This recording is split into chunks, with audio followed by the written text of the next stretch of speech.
बीते दशकों में बंगाल के ज्यादातर इलाकों में डेमोग्राफी बदल गई है।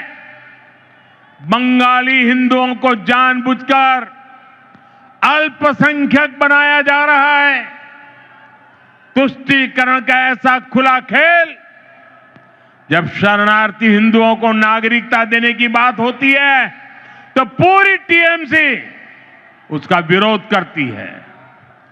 वो हिंदू जिन्होंने कभी विभाजन का समर्थन नहीं किया था, जिन्होंने हमेशा अविभाजित बंगाल को, भारत को अपनी मातृभूमि माना, टीएमसी वाले उन्हें नागरिकता देने का विरोध करते हैं, क्योंकि उनके लिए उनकी वोट बैंक ही सबसे प्रमुख है।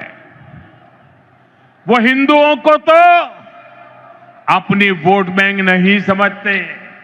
आपने देखा है, जब भी चुनाव आयोग निष्पक्ष चुनाव सुनिश्चित करने के लिए कदम उठाता है, मतदाता सूची की शुद्धि की कोशिश करता है, तब टीएमसी उसके खिलाफ हमला करने लगती है।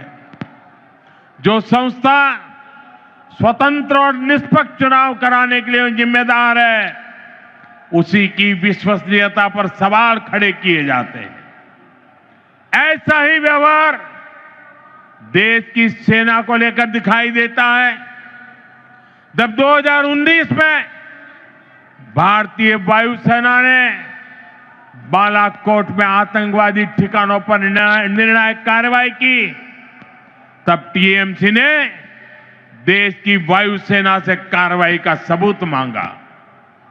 साथियों, यहां राज्य सरकार पुलिस को स्वतंत्र रूप से जांच करने नहीं देती। जब राष्ट्रीय एजेंसियां टीएमसी सरकार के भ्रष्टाचार या गंभीर अपराधों की जांच करना चाहती हैं, तो उन्हें भी रोकने की कोशिश होती है। आज एक बार फिर ब्रिगेड ग्राउंड से नए बंगाल की क्रांति का बिगुल बज गया है। बंगाल में बदलाव अब दीवारों पर भी लुक चुका है और बंगाल के लोगों के दिलों में भी छप चुका है। अब बंगाल से निर्मम सरकार का अंत होकर रहेगा। अब बंगाल से महाजंगल राज का खात्मा होगा। इसलिए बंगाल के हर कोने से आवाज उठ रही है, चाहे बीजेपी सरकार, चाहे बीजेपी सरकार। मैं टीएमसी को याद दिलाना चाहता हूं, टीएमसी की गुंडागर्दी के दिन अब खत्म होने जा रहे हैं। टीएमसी सरकार के जाने का काउंटडाउन शुरू हो चुका है।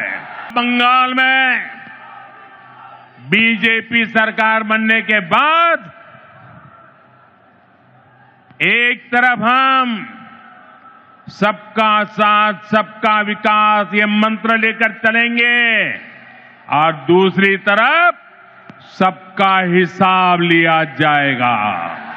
কিছু পরম্পরা আর শেখা মায়ের থেকে চলে আসে মেয়ের কাছে, ঠিক যেরকম হনুমান্তা চাক্কি ফ্রেশ আটা, ঠিক যেন মায়ের ভালোবাসা, যেমন শুদ্ধতা তেমন স্বাদ।